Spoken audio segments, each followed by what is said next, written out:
여러분 안녕하세요. 언제나 다시 한번 차분하게 생각하며 신중하게 결정하고 행동하길 원하는 생각 채널입니다. 지금은 다들 아시겠지만 4차 산업혁명이 시작된 초입의 구간입니다. 그래서 정말 여러 분야에서 혁신의 발전이 이루어지고 있는데요. 그래서 많은 투자자분들이 자신이 관심 있는 산업 분야의 ETF를 통해서 투자를 진행하며 좋은 성과를 기대하고 있을 거라 생각이 되고 있습니다. 오늘은 제가 생각하는 앞으로 10년은 정말 기대해 볼 만한 ETF 3가지 종목을 선택해 봤는데요. 한번 관련된 내용을 살펴보겠습니다. 현재 제가 생각하고 있는 개별 종목의 주식에 직접 투자를 하는 것보다도 패시브 ETF를 통한 투자가 더 좋다고 생각되는 가장 큰 2가지 이유인데요. 첫 번째 이유로는 해당 분야의 좋은 기업들만 골라서 투자가 되면서도 계속해서 종목 리밸런싱 기간을 통해서 가장 좋은 기업들에게 투자가 되기 때문에 자신이 일일이 개별 종목의 기업들을 분석하지 않아도 그 산업의 분야를 믿기만 한다면 투자하기가 정말 쉽다는 점을 들 수가 있고요. 두 번째 이유로는 이렇게 투자하기가 쉽고 안전하면서도 좋은 수익률 또한 기대해 볼 수가 있다는 점을 ETF 투자의 가장 큰 매력으로 생각하고 있습니다. 그래서 저는 현재 시점에서 4차 산업혁명으로 인한 가장 먼저 수혜를 보면서 치고 올라가는 부분은 바로 미래 자동차와 관련된 분야라고 생각을 하고 있는데, 미래 자동차 분야는 현재 정말로 가능할까 하는 정도를 넘어서서 확실하게 성과가 점점 눈에 보이고 있는 믿을 수 있게 된 산업이죠. 현재 메타버스가 정말 가능할까 허구일까 때문에 논쟁이 많은데요. 미래 자동차 부분은 그런 논쟁을 이제는 뒤로하고 성과가 눈에 들어오기 시작한 아주 확실한 산업이라는 게 다른 점입니다. 이런 미래차와 관련해서 현재 저는 3가지 ETF를 눈여겨보고 있는데요. 다 산업적으로 관련이 있습니다. 일단은 먼저 모두 아시는 것처럼 전기차와 함께 2차전지 산업이 크게 성장하고 있죠. 저는 이후에는 반드시 자율주행 산업이 크게 성장할 수밖에 없다고 보고 있습니다. 현재 총 5단계로 나눠져 있는 자율주행 기술 단계인데요. 업계에서 가장 앞서 있다는 테슬라의 자율주행 기술 오토파일럿이 2에서 3단계 정도의 수준이라고 알려져 있습니다.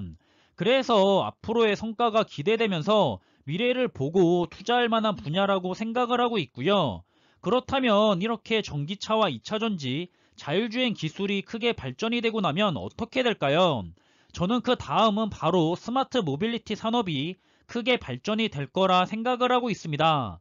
이 스마트 모빌리티 ETF는 간단하게 전기차와 자율주행, 차세대 교통 시스템, 그리고 드론 분야에 투자를 하고 있습니다. 결론적으로 저는 산업의 흐름에 따라서 이 3가지 ETF가 앞으로 크게 성장하면서 좋은 수익률까지 가져다 줄 투자 종목이라고 생각을 하고 있는데요. 보시는 것처럼 이 분야들은 해외 ETF로도 있고 국내에 상장된 국내 상장 해외 ETF로도 상장이 되어 있는 상태입니다. 이 분야들은 예전의 성과는 크게 상관이 없을 것 같고 최근부터 4차 산업혁명의 시작이라는 흐름 속에서 크게 성장이 시작된 산업이기 때문에 2019년부터의 성과를 가져왔는데요. 이것을 보고 우리들은 장기 투자와 분산 투자의 중요성을 느낄 수 있다고 보고 있습니다. 만약 우리들이 어느 한 특정 분야의 몰빵이나 큰 비중의 집중 투자를 하게 된다면 2019년도에 2차전지 부분의 성과가 1.33%로 굉장히 안 좋았기 때문에 그새를 못 참고 실망해서 다른 분야로 갈아타 버렸다면 2020년과 올해의 좋은 성과를 가져가지 못했을 겁니다. 요새 보시면 1년조차 못 참아서 여기저기 기웃거리거나 다른 부분의 성과가 좋아서 배가 아프고 또는 지금이라도 다른 쪽으로 갈아타는 게 기회 비용을 낭비하지 않고 좋지 않을까 하고 생각하시는 분들 분명히 많이 계실 거라 생각을 합니다. 그걸 참고 견뎌내야 2020년에 2차전지 부분에 큰 성과를 가져갈 수 있는 거고요. 마찬가지로 올해 스마트 모빌리티 부분의 성과가 안 좋다고 해서 갈아타 버린다면 작년에 80%와 같은 좋은 성과가 앞으로도 있을 수가 있는데 자꾸 옮겨 다니면 우리는 언제 어느 시점에 올 줄 모르는 큰 상승세를 받지 못하게 됩니다. 우리는 언제 어느 시점에 주가가 상승하거나 하락할지 모르기 때문에 스스로가 좋다고 생각하는 분야에 적절하게 분산 투자를 하고 나서 장기적으로 가져가는 게 가장 훌륭한 성과를 챙겨갈 수 있는 방법이라는 거고요. 계속해서 성공한 투자자들이 수도 없이 우리들에게 강조하고 반복적으로 전달하는 이유라고 생각을 합니다. 그게 답이기 때문이죠. 그렇기 때문에 올해 많이 올랐다고 해서 너무 좋아할 필요도 없고요. 올해 너무 성적이 좋지 않았다고 해서 실망할 필요도 없습니다. 올해 너무 좋았기 때문에 내년에는 다시 조금 주가가 진정하면서 하락하거나 행보를 할 수도 있는 거고요. 반대로 올해 별로 안 좋았기 때문에 충분히 신주가가 내년에는 다시 크게 상승세를 가져갈 수도 있는 겁니다. 이런 흐름은 몇 달이 될지 1년 정도가 될지 혹은 그 이상의 시간으로 반복이 될지는 아무도 모르겠지만 중요한 포인트는 이런 흐름을 반복해가면서 장기적으로 분산 투자한 결과가 평균적으로 수익률을 높게 가져갈 수 있다고 우리는 과거의 데이터를 통해 믿고 투자를 하는 거라고 보시면 됩니다.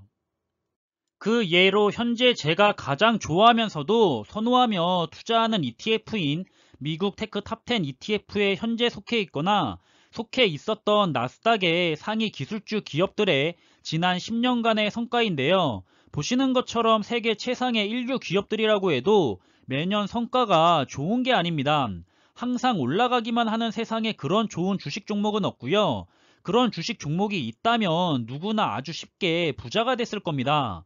전부 다 좋았던 해도 있지만 좋지 않았던 해도 있고 해를 넘어서 연속으로 좋은 흐름을 보이기도 하지만 해를 넘어도 연속으로 계속 나쁜 흐름을 가져가기도 합니다.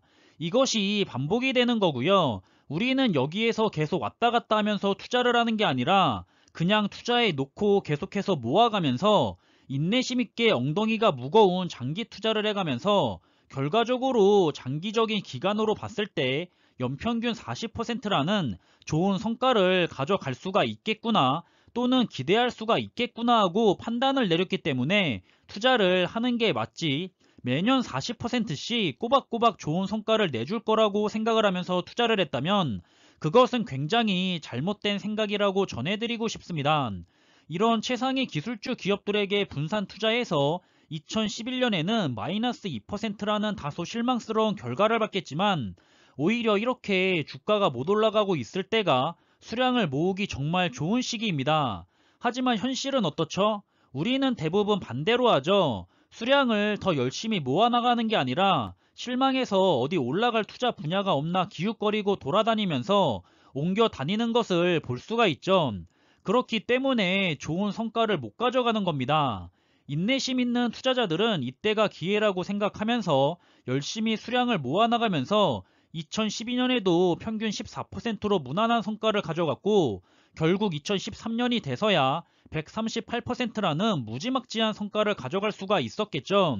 이건 아무나 얻는 것이 아니고 2년이라는 시간 동안 이 투자 종목을 믿고 신뢰했기 때문에 뚝심 있게 인내하며 열심히 적립식 투자로 수량을 하나라도 더 많이 모은 투자자에게 좋은 성과를 돌려준 겁니다. 이렇게 1년 좋은 성과를 보여주고 나서 또다시 2014년과 2015년, 2016년까지 무려 3년 동안 그저 무난한 성과를 보여줍니다. 말이 무난한 거지 사실 연평균 10% 이상을 챙겨갔다는 것은 굉장한 성과란 사실을 잊지 마시고요. 이 3년 동안 열심히 또 수량을 모아나간 투자자들이 2017년에는 60%가 넘는 아주 훌륭한 성과를 챙겨갔습니다. 그리고 또 반복이 되죠. 2018년에 8%의 성과만을 챙겼지만 2019년에는 42%라는 훌륭한 성과를 챙겼고요. 2020년에는 또다시 104%라는 무지막지한 성과를 챙겨갈 수가 있었습니다. 이렇게 엉덩이가 무겁게 투자한 투자자들만이 10년이라는 기간 동안에 연평균 40%라는 아주 엄청난 성과를 결국 챙겨갈 수가 있었던 건데요. 흐름이 너무 좋을 때는 차분하게 지켜봐야 하는데 뒤늦게 더 매수하면서 큰 이득을 못 보고 있고 흐름이 나쁠 때는 오히려 더 매수해서 다음에 상승장을 받기 전에 하나라도 더 모아야 하는데 모아가기는커녕 다른 곳에 눈을 돌리면서 자꾸 빠져나가고 하니까 결국에 다시 찾아오는 상승장의 좋은 성과를 역시나 못 챙겨가고 있고요. 그런 분들은 이렇게 투자하면 성공하게 된다는 투자 방법과는 정확히 반대되는 투자 방법으로 진행하고 있다는 사실을 하루라도 빨리 깨닫지 못한다면 결국엔 좋은 투자 성과를 가져가기가 힘들 거라고 전해드리고 싶습니다. 다시 돌아와서 타이거 글로벌 리튬앤 2차전지 솔렉티브 합성 ETF는 구성 종목이 중국 기업에게 50%가량 투자가 되고 있기 때문에 타이거 차이나 전기차 솔렉티브 ETF와 50%는 중복 투자가 되신다고 생각하시면 되는데요.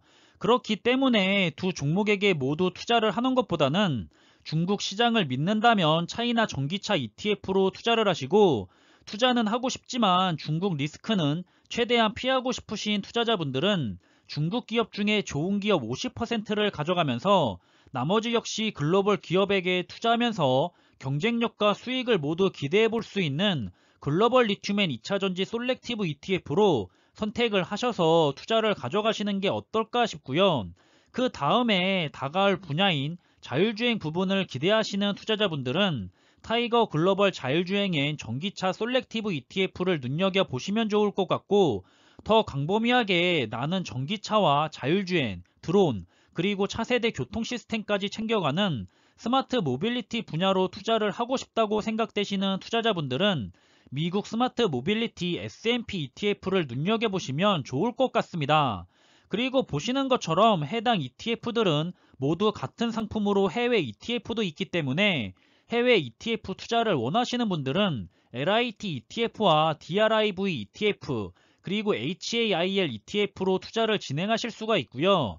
어느 한 곳에 집중적인 몰빵 투자보다는 장기적으로 평균적인 좋은 성과를 가져가기 위한 안전한 투자로 적절한 비중의 분산 투자를 진행하시면 어떨까 싶습니다. 어디까지나 해당 산업 분야에 많은 관심이나 투자를 원하시는 분들에 한해서 적용이 될 것 같고요. 자신이 정말 해당 산업 분야에 굳은 믿음과 신뢰를 가지고 이리저리 옮겨 다니지 않는 엉덩이가 무거운 적립식 장기 투자를 할 수 있을 것인지부터 마음가짐을 확인해 보시는 것이 가장 중요하다고 생각이 됩니다. 그럼 이번에 준비한 내용은 여기서 마무리하겠고요. 남은 하루의 시간도 즐겁고 기분 좋은 시간으로 잘 마무리하시길 바라겠습니다. 항상 준비한 내용들이 여러분들이 투자하는 데 있어서 많은 참고가 될 수 있는 좋은 영상이 되기를 바라고 있고요.